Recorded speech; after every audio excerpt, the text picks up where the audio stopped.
Vikings General Manager Rick Spielman joins me today for a one-on-one. And Rick, you are heading into offseason number 10 as the GM for the Minnesota Vikings. But more importantly, this is offseason number 1 for you with your brother in the front office for the Detroit Lions. So I got to ask you, have you guys exchanged pleasantries yet before blocking each other's numbers until after the draft? No, it's ironically, we talk about every day or every other day, but not about the business side of it. Just he is probably my not only my brother but my closest friend, and so we talk a lot. But I know where the line, and he knows where the line is from. Especially when you're in a division, it makes a huge difference on our conversations now. It's more on how's mom doing than how's the new quarterback looking for you? What are you going to do in a draft?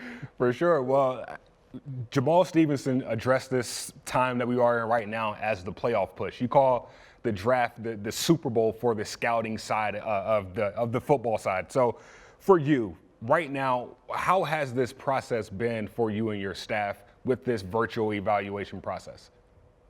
You know, we're used to the virtual evaluation process. We went through it all last year. We were able to conduct the draft. A lot of our meetings this year have been virtual. Great job by our IT department in providing all the resources necessary to make it seem like we're just in person. But nothing has changed from our process standpoint and what we're able to accomplish. There'll be a lot of different things we're going to have to adjust to, with the medical-only combine and some of the other rules and procedures that are going to be put in place. But that's our job, and just like 31 other clubs are trying to figure out the best way to move forward. I got a serious question for you because the recent news of, releasing a guy like Kyle Rudolph, a guy that meant so much to this Minnesota Vikings community. What did that mean for you to have to make that tough business decision? Those are extremely difficult, probably sitting in this chair, the most difficult decisions that a GM has to make, not only because of what he's done and how many games he's helped us win on the field, but what him and Jordan's entire family do for this community off the field. And those are the tough business decisions that have to be made. But as classy as Kyle Rudolph is, those are hard to replace too. But you have to be able to separate yourself from the personal side and the business side. Well, outside looking in, it looks like all eyes are pointing to Irv Smith Jr. and Tyler Conklin. So what is you guys' confidence level with those two guys right now going forward? I think you saw there a chance to get an opportunity to play, especially towards the end of the year when Kyle did hurt his foot. Irv is a very good route runner, creates mismatches for the offense, especially when they're going to put a linebacker or a safety on him. Tyler Conklin has really developed and starting to hit his stride over the last 3 years. Not only does he show he can make plays in the passing game, but he's become an effective blocker at the line of scrimmage as well.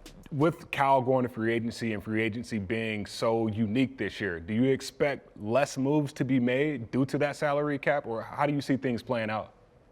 It'll be an interesting market this year because you have the normal free agency period that's going to kick off. Do any of these guys, a lot of times guys will get franchised right before free agency period begins. So teams have the ability to do that with where the salary cap is.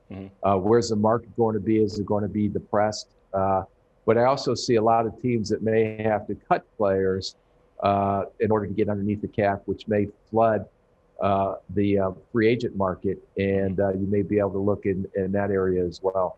So how do you address, how to evaluate guys, especially just the D-line specific with, Michael Pierce and Danielle Hunter, expecting those guys to come back this year?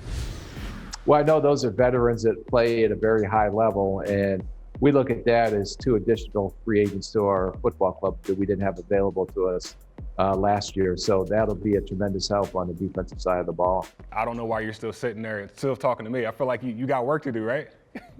I would like to get back to work if I possibly can, but don't worry about it. I enjoy talking to Mr. Rogers there with that new look you got going.